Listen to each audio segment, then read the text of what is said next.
सवाल मत कीजिए, मेरे सवाल का जवाब दो।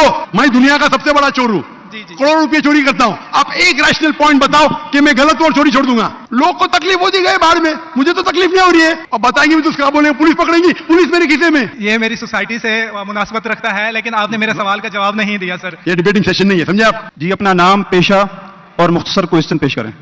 जी, मेरा नाम वाजिद एहसास है और मैं एक तालिब इल्म हूँ।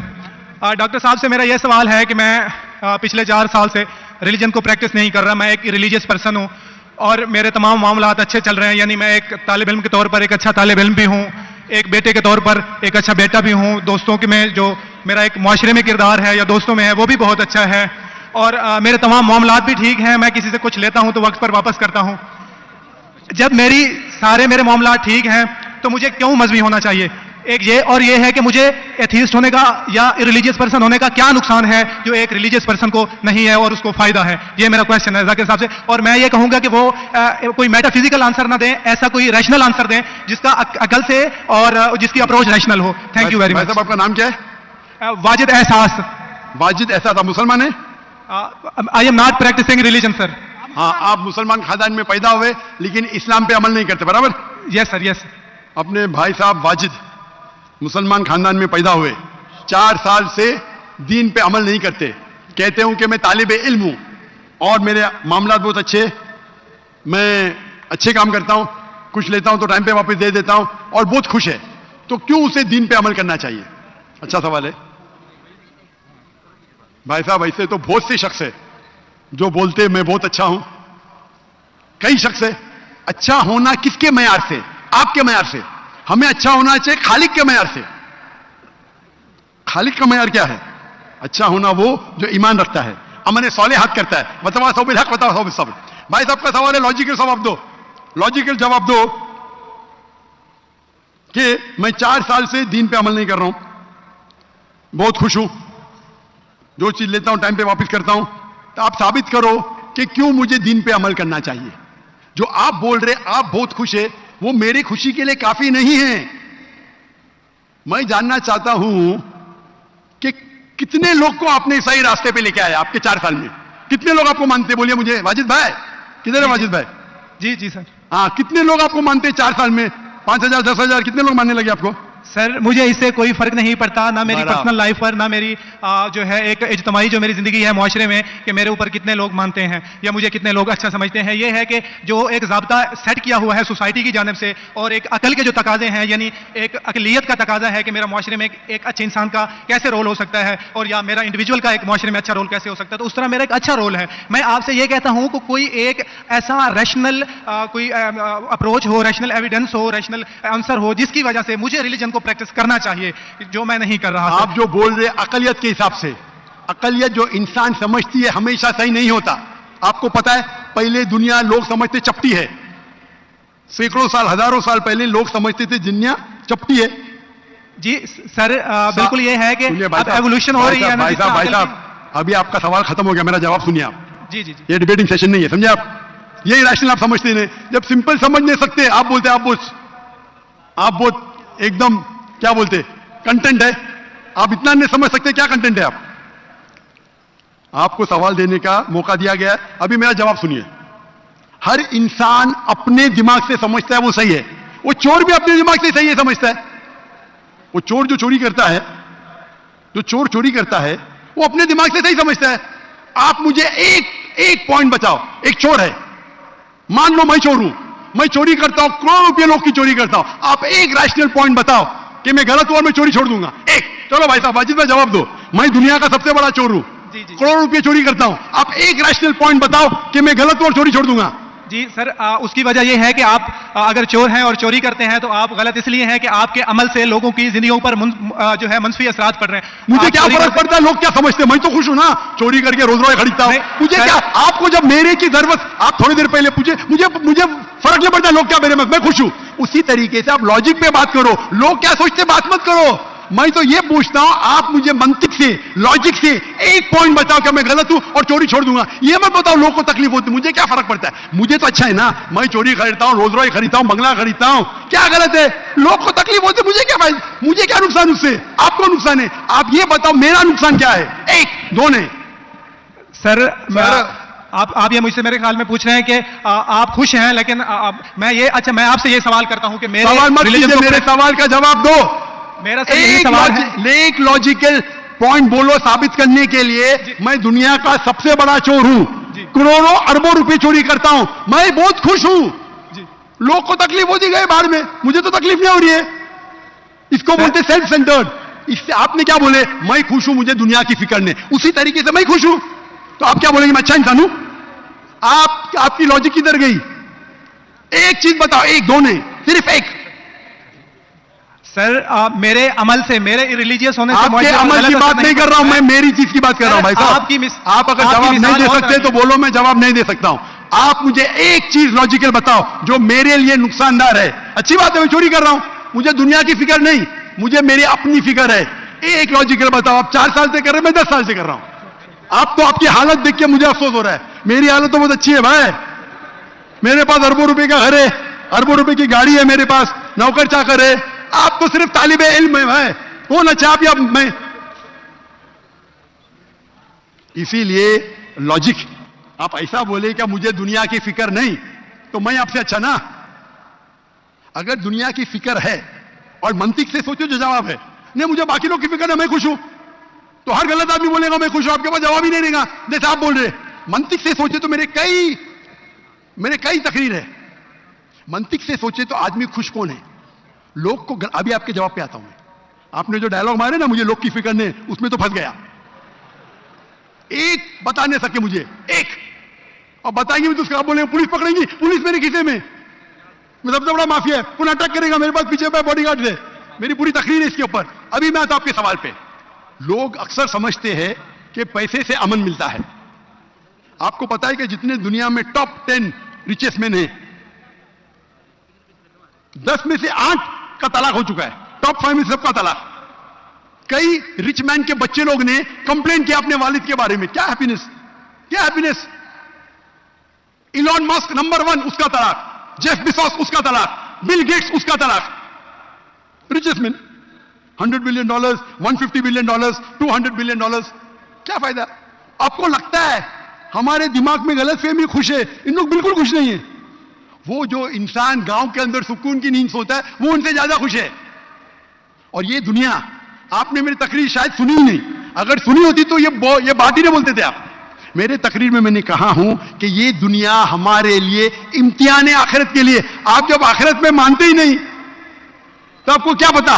अगर मंतिक से सोचेंगे, लॉजिक से सोचेंगे, तो आपको पता होगा कि इस दुनिया का खालिक एक है। आप मेरी वीडियो का सेट सुनिए, डज गॉड एग्जिस्ट? वाजिद भाई, वाजिद का मतलब क्या? आपका नाम क्यों नहीं बदलते आप? वाजिद का मतलब क्या? पाने वाला सर। क्या पाने वाला? पाने वाला। क्या पाया आपने? सर मैंने 4 साल पहले पाया। हाँ, अभी छोड़ दिए तो नाम तो बदलो। लोग को धोखा क्यों दे रहे? सर ये मेरी सोसाइटी से मुनासबत रखता है, लेकिन आपने मेरे सवाल का जवाब नहीं दिया सर। एटमोस्ट रिस्पेक्ट के साथ सर। वही तो बोल रहा हूं मैं ना, मेरे सवाल का जवाब के लिए मेरे तकरीर सुनो, डज गॉड एग्जिस्ट? सर वो एक और सुनिए जा रहा। ये बहस नहीं हो रही है, आपका सवाल खत्म हो, जवाब दे रहा हूं मैं। आप ये मानने के लिए डज गॉड एग्जिस्ट, जो लोग खुदा में नहीं मानते वो साबित ही नहीं कर सकते चोर गलत है। अभी मैं आपको साबित करता हूं। जो लोग, आप कुछ भी बोलो, आप बड़े चोर है, आपको पुलिस पकड़ेंगे, पुलिस मेरे खीसे में। आपकी कोई दूसरी चोरी करेंगे, आपका चोरी कोई कर नहीं सकता, मेरे पास बहुत बड़ी गाड़ी है। सिर्फ एक ही लॉजिक से आप उस चोर को गलत साबित कर सकते हैं। अगर मैं मुसलमान हूं और मुझे कोई चोर कहता है कि मैं सबसे बड़ा चोर हूं, मैं खुश हूं, मुझे एक लॉजिक बताओ कि गलत है, मैं छोड़ दूंगा। मैं उससे पूछूंगा अगर तुम्हारे साथ कोई नाइंसाफी होगी तो आप चाहेंगे कि इंसाफ हो? भले आपके साथ कोई चोरी नहीं कर सकता, मान लो, लेकिन आपके मां के साथ इसने गलत हरकत की है, आप नहीं चाहेंगे कि उसको सजा मिले? आपके बहन के साथ कोई गलत हरकत करता है, आप नहीं चाहेंगे उसके साथ सजा हो? ये दुनिया में आप मिसाल लो हिटलर की। हिटलर ने 6 मिलियन 60 लाख लोगों का कत्ल किया। आपकी पुलिस अगर हिटलर को पकड़ेगी क्या सजा दे सकती है? मैक्सिमम उसको जला सकती है। एक के बदले 50 59 lakhs, 5,999,000 अब भी उस पर अदल होता है। आप अगर हिसाब किताब करेंगे तो इनजस्टिस है। आप हिटलर को पकड़ेंगे, आपकी लॉजिक क्या क्या सजा दे सकती है उसको? बोलो, क्या सजा दे सकती है? मान लो हिटलर को आपने पकड़ा, उसने 60 लाख लोग को जिंदा जलाया, आपकी लॉजिक क्या कहती है? क्या सजा मिल सकती है उसको? बोलो बोलो वाजिद भाई। सर आप मेरा सवाल का जो हिटलर को आज पकड़ेंगे, आपकी लॉजिक क्या सजा दे सकती है उसको? सर जो भी कानून के दायरे में उसे सजा दी जाएगी। हिटलर का अमल और है, मेरे सवाल का उससे ताल्लुक नहीं अरे है।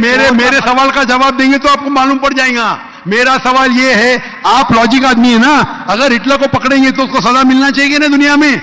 जी, जो एक स्टेट ने तय की है कातिल की, वो उसे सजा मिलनी चाहिए। एक कत्ल के मतलब एक, बाकी जो 5 मिलियन का क्या हिसाब है? अन्य जस्टिस नहीं है, बराबर? आपको मानना पड़ेगा, अगर पुलिस हिटलर को पकड़ती थी, उसको मौत देती थी, ये जस्टिस है क्या? नहीं जस्टिस है, नहीं जस्टिस है। आपके हिसाब से 1 = 6 मिलियन, आपका मैथ्स बहुत वीक है। अल्लाह ताला फरमाते हैं कुरान मजीद में, अल्लाह ताला फरमाते हैं कुरान मजीद में सूरह निसा में आयत नंबर 53 कि अगर जो लोग अल्लाह के आयतों में नहीं मानते और आखिरत में अल्लाह ताला उनको जहन्नम की आग में डालेगा, और जितने बार, सूरह निसा सूरह नंबर 4 आयत नंबर 56, 53 ने 56, जितने बार उनकी चमड़ी जलेंगी उतने बार उनको नई चमड़ी दी जाएंगी। आज साइंस कहती है कि दर्द होने के लिए चमड़ी के अंदर पेन रिसेप्टर है, पहले नहीं पता था। अगर आपको सीवियर बर्न इंजरी होती है तो डॉक्टर लेता है सुई और टोचता है। अगर आपको दर्द होता है तो डॉक्टर खुश है, यानी डीप इंजरी नहीं है। अगर आपको दर्द नहीं होता है, डॉक्टर को अफसोस होता है, डीप बर्न इंजरी, आपकी एहसास के पेन रिसेप्टर्स मर गए। तो अल्लाह ताला फरमाते हैं कि जो लोग अल्लाह के खिलाफ है और अल्लाह का कहना नहीं मानते, अल्लाह ताला उनको दोजख की आग में डालेंगे, और जितने बार उनकी चमड़ी जलेंगी उतने बार नई चमड़ी देंगे ताकि वो दर्द का एहसास कर सके। तो अल्लाह ताला आखिरत में हिटलर को 6 मिलियन टाइम, 12 मिलियन टाइम भी जला सकता है। ये अदल हुआ कि नहीं? हां कि नहीं? हमारे दुनिया में अदल हो ही नहीं सकता। तो इसीलिए चोरी खराब है तब मानेगा जब उसको मालूम पड़ेगा आखिरत है, हमारा खालिक है। विदाउट आखिरत आप साबित ही नहीं कर सके चोरी करना खराब है, बलात्कार करना, जिना बिल जब्र करना हराम है। आप साबित ही नहीं कर सकते। सिर्फ उस वक्त साबित कर सकते जब आपको पता लगेगा कि आखिरत है, हमारी इस जिंदगी के अलावा और एक जिंदगी है। और ये अदल सिर्फ तब हो सकता है जब हमारा खालिक है, हमारा मालिक है। और सिर्फ खालिक होना काफी नहीं है, खालिक के साथ आखिरत होना जरूरी है। अगर आखिरत नहीं है तो आप साबित ही नहीं कर सकेंगे कि चोरी करना खराब है, बलात्कार करना, जिना बिल जब्र करना हराम है, किसी का कत्ल करना हराम है। साबित ही नहीं कर सकते, आपके पास लॉजिक ही नहीं है। तो आप जो बात कर रहे 4 साल से आप खुश है, आपकी खुशी टेम्परेरी है, मेन खुशी तो है आखिरत। जैसा बोलते हैं ना, आपके लिए जन्नत है, बिल्कुल सही है वो हदीस अल्लाह के रसूल की। काफिर के लिए जन्नत है दुनिया, तेरे लिए वाजिद ये दुनिया जन्नत है, मैं मानता हूं, अल्लाह के रसूल की हदीस है। अगर तू कहता है कि तू इस्लाम छोड़ दिया, मतलब काफिर है, मुर्तद है, बराबर कि नहीं? और डंके की चोट पे ऐलान कर रहा है, शर्म भी नहीं आती। एक तो गलती करता है, डंके की चोट पे ऐलान करता है। अल्लाह के रसूल फरमाते तेरे लिए ये दुनिया जन्नत है, हमारे लिए कैद है। आखिरत में दोजख में जब जाएगा, अंगार लगेंगी पांव पे तो ब्रेन विल बॉइल, भेजा उबलेगा। ये हदीस बिल्कुल वाजिद भाई, मेरी दरखास्त है, आप कुरान तर्जुमे से पढ़िए और उसके ऊपर तदब्बुर करो। अब भी मौका है, अब भी मौका है समझ जाने का। डंके की चोट पे कहते हैं कि 4 साल से मैं खुश हूं। जिस तरीके से अल्लाह के रसूल फरमाते, ये हदीस तुम पे हूबहू फिट होती है। मेरी दरखास्त है कि कुरान मजीद को समझ के पढ़ो और हर आयत को समझ के पढ़ो, वो जबान में जो जबान पे आपको महारत है। और मैं दुआ करता हूं अल्लाह से कि अल्लाह तुमको हिदायत दे। अगर आप माफी मांगे और सही रास्ते पे आ गए, फिर से मानने लगे कि अल्लाह एक है, अल्लाह के अलावा कोई भी माबूद नहीं है और अल्लाह के आखिरी रसूल मोहम्मद सल्लल्लाहु अलैहि वसल्लम है, इंशाअल्लाह आपको आखिरत में निजात मिलेंगी। वरना आप खसारे में रहेंगे। मैं अल्लाह से दुआ करता हूं कि आपको हिदायत मिले और अल्लाह आपको हिदायत दे और आप सही रास्ते पे आ जाए फिर से।